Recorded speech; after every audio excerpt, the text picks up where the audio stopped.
কখনো কি ধনেপাতার মুচমুচে পাকোড়া খাওয়া হয়েছে? যদি না খেয়ে থাকেন আজই ট্রাই করে দেখতে পারেন। আসসালামু আলাইকুম everyone, welcome back to my channel. আজকে তৈরি করব আমি ধনেপাতার মুচমুচে পাকোড়া।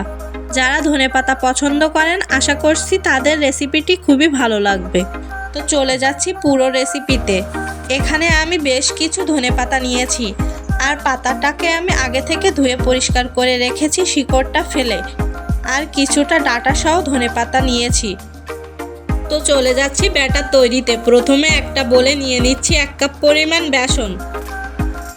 এরপর নিয়ে নিচ্ছি হাফ কাপ পরিমাণ চালের গুঁড়া। চালের গুঁড়া পাকোড়াটাকে ক্রিস্পি করবে। এরপর এখানে দিয়ে দিচ্ছি হাফ চা চামচ কালো জিরা, লাল মরিচের গুঁড়া দিয়ে দিচ্ছি 1 টেবিল চামচ, হলুদ গুঁড়া দিচ্ছি 1/4 টিস্পুন, আদা আর রসুন বাটা দিয়ে দিচ্ছি 1 টেবিল চামচ, স্বাদ মতো লবণ দিয়ে দিচ্ছি। এবার এখানে দিয়ে দিচ্ছি 1/4 teaspoon baking soda. Baking soda দেওয়ার কারণে এই পাকোড়াগুলো সারাদিন ধরে একদমই মুচমুচে থাকবে।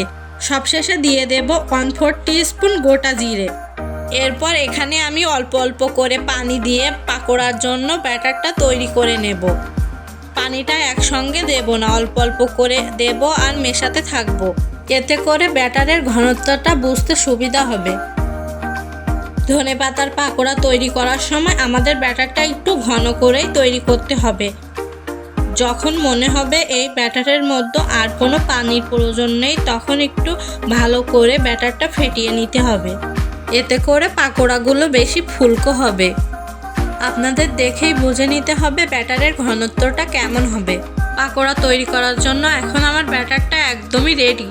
কেটে রাখা ধনেপাতা থেকে 4 থেকে 5টা ধনেপাতার স্টিক নিয়ে ব্যাটারের মধ্যে ডিপ করে নেব।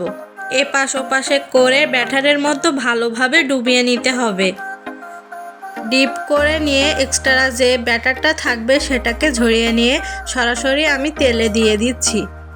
তেলটাকে আমি আগে থেকে গরম করে নিয়েছিলাম। পাকোড়াগুলো একটু ফাঁকা করে দিয়ে ভেজে নেব। এক পাশে ভাজা হয়ে গেলে পাকোড়াগুলো উল্টিয়ে দেব। চুলার আঁচটা হাই টু মিডিয়ামে রেখে ভেজে নিতে হবে। খুব একটা সময় লাগে না পাকোড়াগুলোকে ভাজতে। 3 থেকে 4 মিনিটের মতো সময় লাগে পাকোড়াগুলোকে ভাজতে। পছন্দ মতো কালার আর মুচমুচে হয়ে গেলে পাকোড়াগুলোকে আমি উঠিয়ে নেব। একে একে বাকি পাকোড়াগুলোকেও ভেজে নেব। ব্যাস তৈরি হয়ে গেল মুচমুচে ধনেপাতার পাকোড়া। বিকেলে চায়ের সাথে এরকম পাকোড়া খেতে অসম্ভব ভালো লাগবে। এছাড়াও এই পাকোড়াটা বাচ্চারা খুবই পছন্দ করবে। আশা করছি আমার আজকের রেসিপিটি আপনাদের কাছে ভালো লেগেছে। ভালো লাগলে অবশ্যই আমার চ্যানেলটিকে সাবস্ক্রাইব করবেন। Thanks for watching. আল্লাহ হাফেজ।